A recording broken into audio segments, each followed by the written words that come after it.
Well, hello, my friends, and welcome to Nuggets at Night. Oh, we tried today to have our nuggets at noon, but we've had problems with downloading things, and we just can't get it to record or get it to get onto Facebook. Anyway, I'm so glad to have Pastor Steve Smith with us, and Pastor Steve, yesterday he shared his testimony of how he gave his heart to the Lord and how the Lord's love reached out to him even as a child. And today he was going to share us about a period of time that you went through in your life that was very difficult. You know, a lot of people think that once you give your heart to the Lord that life is easy, but you have proven in your life that it's not easy. And once you gave your heart to the Lord many years ago, when that you shared yesterday, um, God blessed you and brought you to a certain place, but you had to go through a trial. And I just want you to share about that today. And I felt it so important for the message that Pastor Steve has, that we do this tonight, even though we couldn't do it today and it didn't work today, that we do it tonight because it's an important message that he shared with us. And so, Pastor Steve, it started with your daughter when she was 6 years old, I believe you said. She's 6 years old. And I want you to kind of pick it up now. Tell us about this trial or this test that you went through with your daughter. In 2002, Pastor Buddy, my family and I were traveling in mobile ministry. My wife and I are musicians. We traveled church to church 16 years, living in campers, as you now live in a camper. Traveling church to church, did that 16 years. In early 2002, our daughter at 6 years old began having bizarre symptoms. She would have a fever about every 2 weeks. 102, 103. The doctors really couldn't find anything wrong with her. She would just lay on the couch, lethargic, but they were coming every 2 weeks. Then finally, some of them were getting more serious. We'd end up in the ER, and we're continuing to travel during this time. Finally, toward May of that year, we got back to our home church in Charlotte, North Carolina, and Sarah had a fever so serious that it was locking her joints up, and she couldn't open her mouth and couldn't walk. So we got her to a pediatric facility, and for about a week she was tested by excellent pediatricians, and she stumped the band. They had no idea what they were dealing with. So they transferred her then to inpatient at Brenner Hospital in Winston-Salem, fantastic hospital. And Sarah stumped the band for about 3 or 4 days there. They were about to send us home, Pastor, telling us they diagnosed childhood arthritis. But kind of just as a last-ditch effort, one of the doctors ordered an MRI. And lo and behold, on an MRI, they found a tumor on her right adrenal gland that's above the kidney, probably the size of an orange, maybe a little bigger. They did other tests. One I remember was the PET scan, and what they found out, there was not only an orange-shaped sized tumor, there was also cancer throughout her entire skeleton. Mm. She was stage 4 neuroblastoma, which is a cancer of the central nervous system, and it's found primarily in children. So obviously we were devastated, immediately had to cancel our traveling schedule. That's how we ministered, how we earned our living, so we're unemployed. The physicians said that the child might live 2 months without treatment. So that began, Pastor Buddy, in my own life, what St. John of the Cross calls the dark night of the soul. Mm. In the next year or so, Sarah was in the hospital in and out, but probably 180 days, 170 days in 2 different hospitals. Becky spent most of the time with Sarah in the hospital. I was more than willing to go, but children want their mother when they're frightened and needing consolation that only a mom can give. So I kept our son then in Mooresville, North Carolina. And it began a journey for me of feeling betrayed by God. I've enjoyed some conversations with you, Pastor Buddy, where we've talked about suffering in the Christian life. And up until about the 1930s, Pentecostal Christians, full gospel, Bible-believing Christians, had a strong theology of suffering, understanding that it's going to happen and how God uses it for His greater glory. It doesn't make it easy. It doesn't make it fun. But some teachings came into full gospel churches in the 40s, 50s, 60s, so on. In fact, a conversation with evangelist Tim Enlow, our evangelist representative for the United States in the Assemblies of God, he said up until that time that Pentecostal believers had a very strong understanding of suffering and how God uses it in the lives of saints. Since that time, though, there has infused into the church, into Pentecostal charismatic churches, this idea that I'm a king's kid, and that if I have enough faith in the King, that I can walk on water all the time. I will be healthy, wealthy, and wise. I'm not going to face turmoil, not going to face illness, not going to face any of these things. The worst manifestation of that, Pastor, I think, is the prosperity gospel, where you've got multi-millionaire preachers flying around in $60 million jets and living a jet-set lifestyle. And so I hadn't bought into the prosperity gospel, friends, but it is very subtle how this stuff creeps into our belief system, that we believe we are entitled to a trouble-free life. We're entitled to it. You have sacrificed. We've talked over dinner tonight. Becky and I have enjoyed hosting you all in our home. We talked about sacrifices made where we took our families in very unusual circumstances to follow the call of God. And because of that, I thought, okay, then God's going to spare me from heartache, from loss, from fear, all of these things. And He did not get that memo. And so this sense of entitlement, this thing that I have sacrificed for God, therefore He owes me, that there will not be cancer, there will not ever be challenges with finances, there's not going to be betrayal, so on, so on, so on, so on. And it simply is not true. So in my immaturity, in my faith, and not understanding that saints do suffer, but God can use that for His greater glory, is that I was deeply offended. I became very, very angry with God. I felt betrayed. That is the word that would describe it. How dare you do this to me? You know, one thing if you give it to me or let me get the dread disease stage 4. It's another thing if you let my child have it. Right.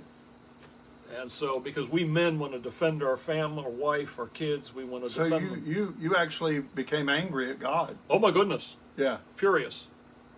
To the point of cussing at God. Now, I want to make it very clear, I'm not recommending that. And I did not blaspheme, but I cussed at Him.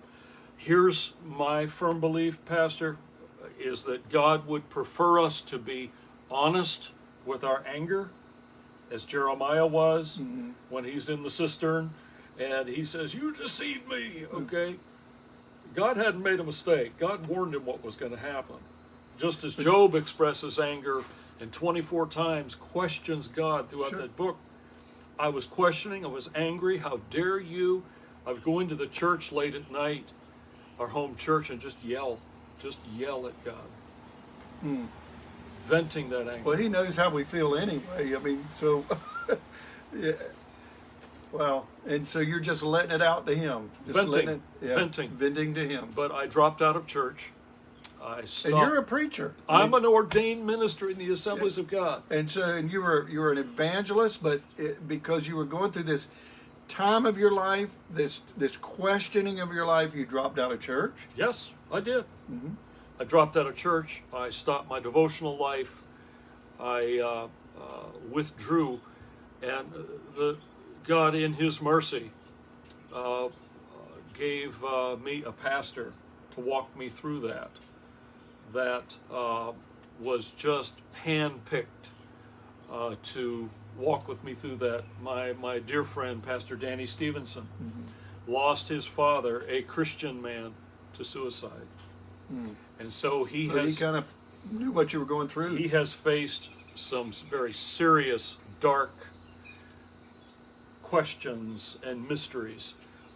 And so he said to me, Pastor, it was evangelism in reverse. He said, Steve, don't come to church until you're ready. He wasn't forcing me. He wasn't preaching at me. I would cuss in front of him. He wasn't condemning you? No, he was not. He knew how furious I was. He did not look down his nose at me and quote a bunch of happy Christianese to me. He loved me in my brokenness and in my anger and hurt and fury. And he just loved me as I was and not how he probably wished I was. So all throughout 2002, our lives were taken over by this. Our marriage was stressed. 80% of families that have a chronically ill child, a seriously ill child, will divorce. 80%. 80% of them will declare bankruptcy. It takes over your entire life. Every conversation, every prayer, everything in life is about one thing, and it's the child. So our son was very stressful time for him. He about slipped out of orbit on us, but we were able, by God's grace, to keep him. Now, how much older is he? He is about 6 years older than Sarah. Okay. And so during that time, though, the Assemblies of God District, Brother Kelly, provided Christian counseling. And I am a strong believer in Spirit-filled Christian counseling. And so I saw counseling myself, my wife did, because we were processing differently. Okay? Hers was more of a grief. Mine was fury. I was just furious. And so we would go to the counselor, and even different counselors, and then we would do work together because it was stressing our home. We were apart most of the time. And so this went on then all the way through 2002. I never did experience God through the Word during that time because I wasn't reading. I wasn't praying. I wasn't attending church. You were just mad. I was mad. Yeah. But I did spend time with my pastor friend. The only experience I had with God is one we don't think of, friends, and that is in other believers.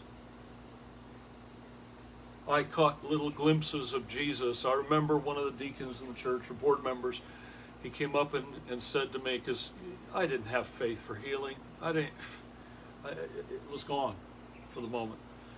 And he came up and he said, don't you be afraid, Steve. We're having faith for you and your family. Wow. And he wasn't condemning me and saying, you don't have get faith, preacher, get your mess together. No, he said, Steve, don't you be afraid. We're having faith for you. You had some Aaron and hers that were lifting up your hands. Lifted our hands. How about that? And that's the way God intends. I do believe that to use people as instruments to encourage other people. And you were encouraged by other deacons and ministers. Oh, absolutely. Yeah. I have to say that books by Philip Yancey helped me through this time. His book, Disappointment with God, was used for many of the 9/11 survivors. Billy Graham highly recommends him. He writes in one of his many books that God purifies our faith by seeming to destroy it. Wow. That's deep. God purifies our faith by seeming to destroy it.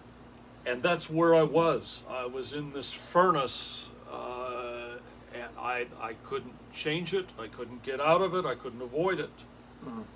And if you will, God's hand was heavily upon me. It wasn't a bit of fun. So through 2002, there were 2 major surgeries. There was enough chemo to kill any adult. These children are tough.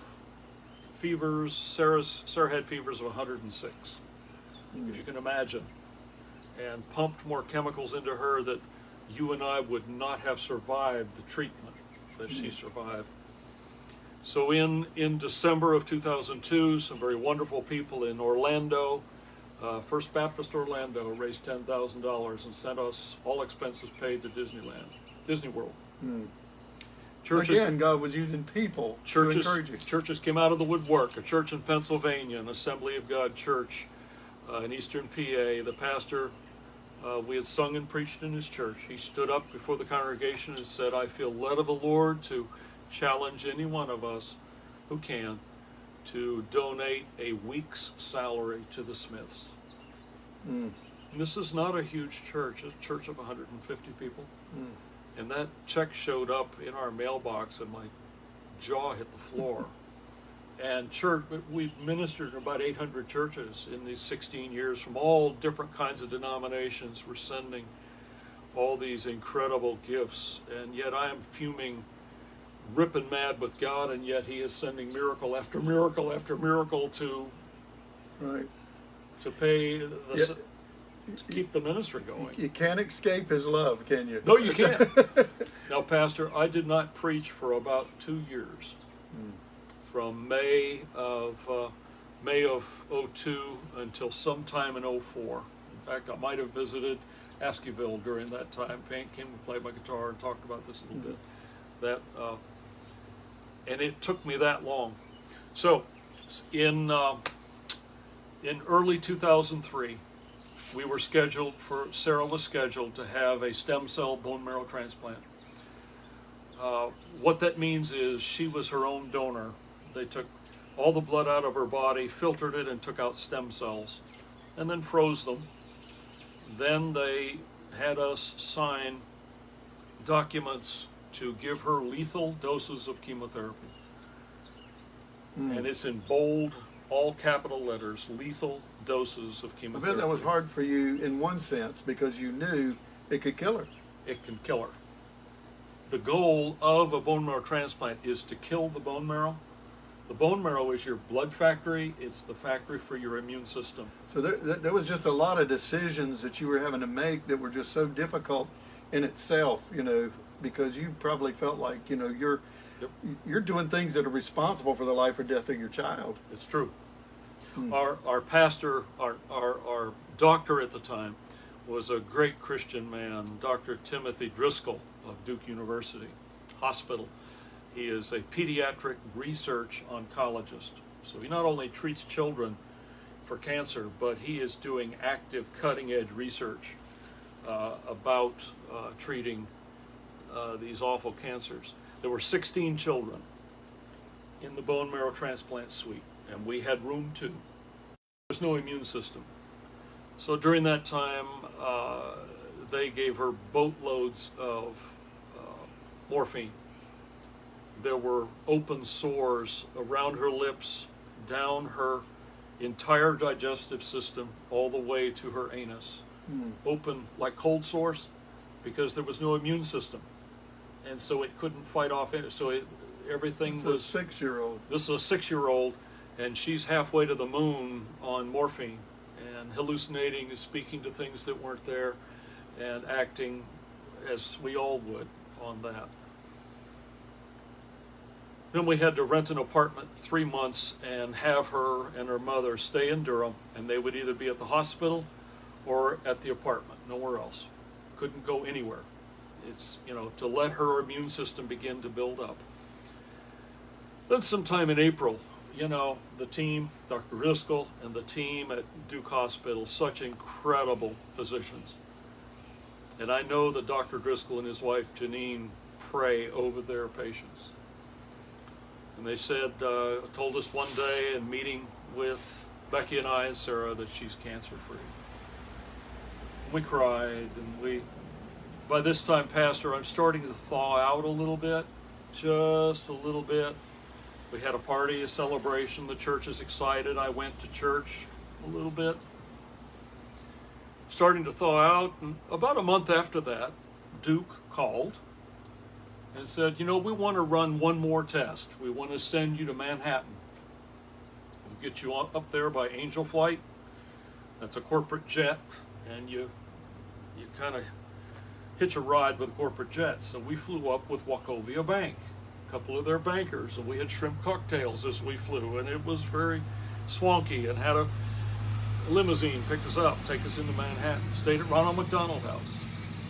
We're scheduled at Sloan Kettering Hospital. It's the leading hospital for cancer in the world. It doesn't come better than Sloan.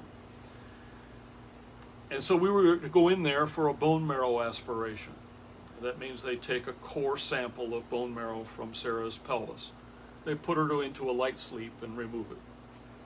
Tell you a funny story. When they were doing bone marrow aspirations, sometimes they would put the medicine to put her to sleep on an IV pole, and it was in a bag, and it was white. Looked like a milkshake. And they would plug it in, and she would just go and into a light sleep, and then they would take the stuff out of her pelvis and wake her up. One time after she'd had had one of those tests, she woke up, she looked at the white bag on the IV pole, and she said, I want more of that stuff. I could tell you some other funny stories, but we don't want this to run too long.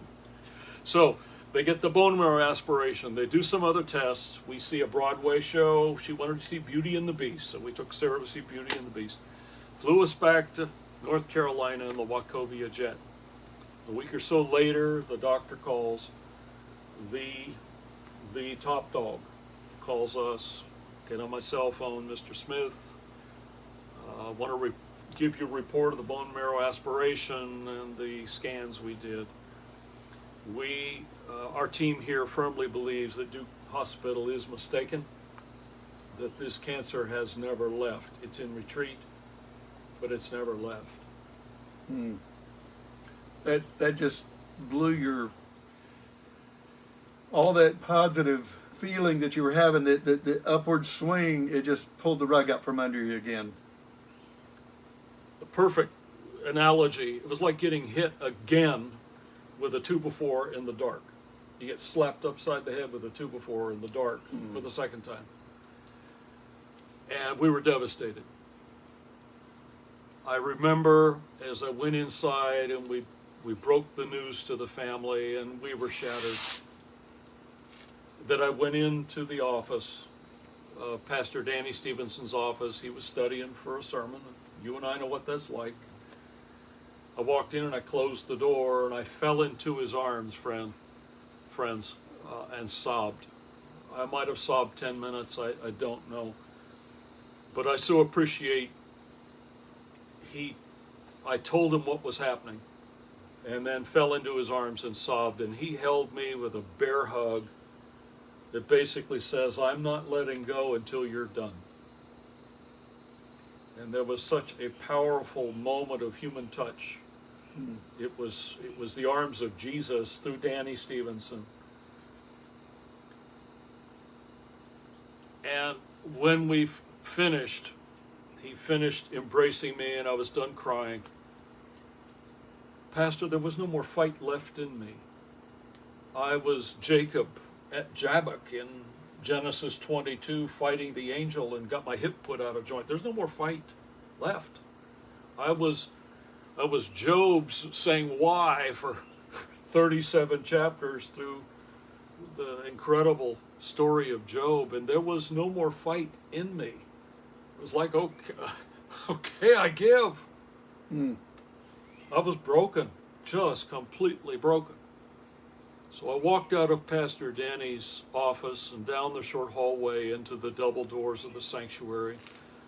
The church was built in the 80s, and so it was done in harvest gold and that kind of harvest orange on the pews. Very, very much a nice building, but looked like the 80s, even though it was 2003.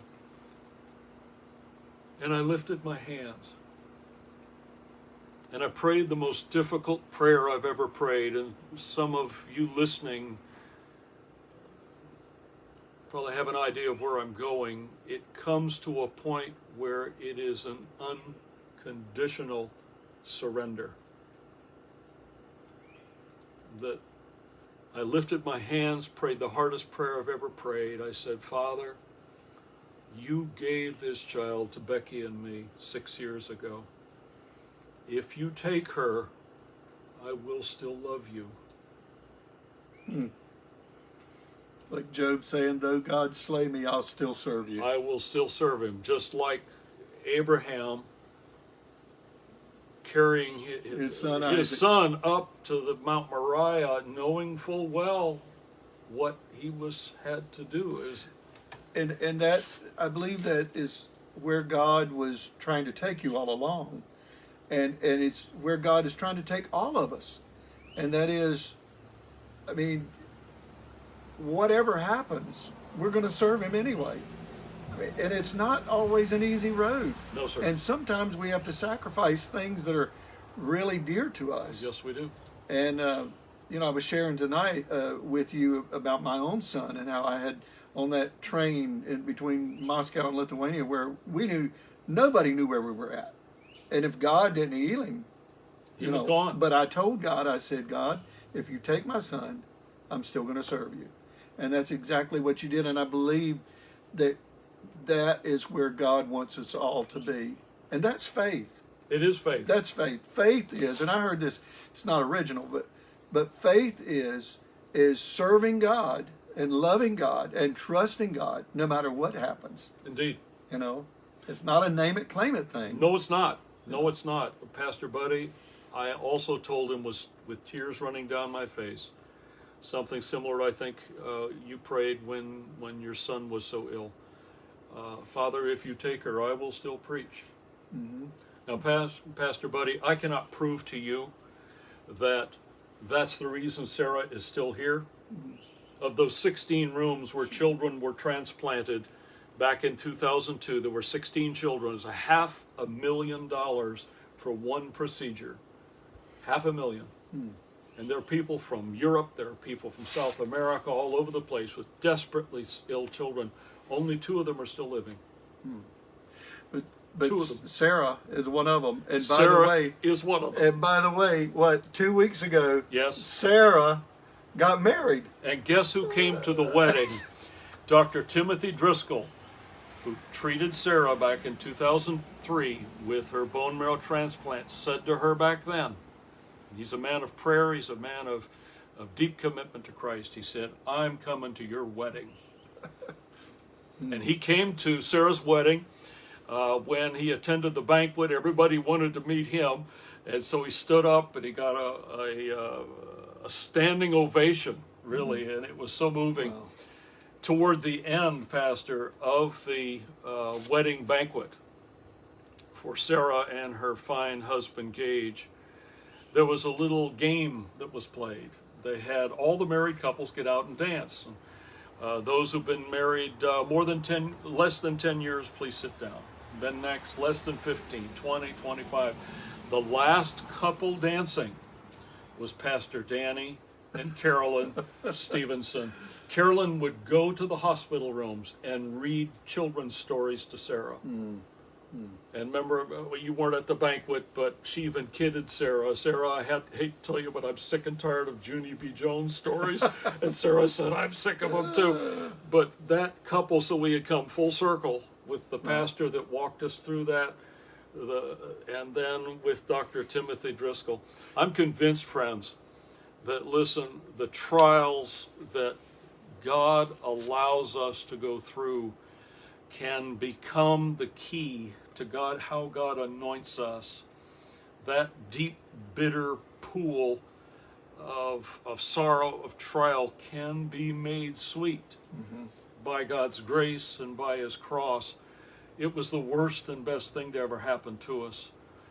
And God really did reveal Himself to us through that. It was not through visions, through dreams, through miracles per se. It was through His people. The compassion, the love, the generosity of His people. And we saw God in flesh, in his people. Great. Awesome. Awesome. And you know, Steve, it doesn't always turn out that way. No, it doesn't. Sometimes God chooses to take Yes, he does.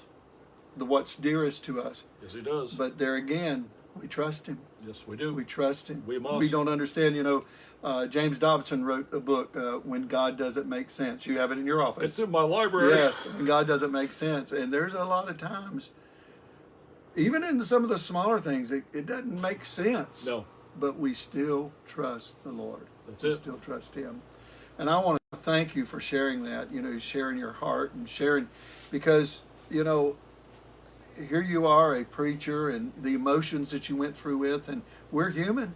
Yes, We're we human. are. And I will say that probably every person sometime in their life is going to go through something, maybe more than one thing. Oh, yes. But they're going to go through something, and I want to just, the reason I wanted to have Steve, and we made such an effort to have a Nuggets at night, even though we couldn't get it at noon today. But the reason is because I believe that every one of us are going to go through things in our life that's going to test our trust in him. It's true. And I just encourage you through this testimony to, even though you don't understand, and even though there may be times you get mad at God, you question God, Oh, yeah. because, you know, I've been there, just different circumstances. Yes. But you continue to trust him and believe. Be the Abraham, Yes. be the Job, Yes. and trust in the Lord. Thank you, Steve, for Thank you. sharing with us. And I thank you for joining us tonight for Nuggets at Night. And the Lord willing, tomorrow at noon, we'll be back with you. God bless you. Bye-bye.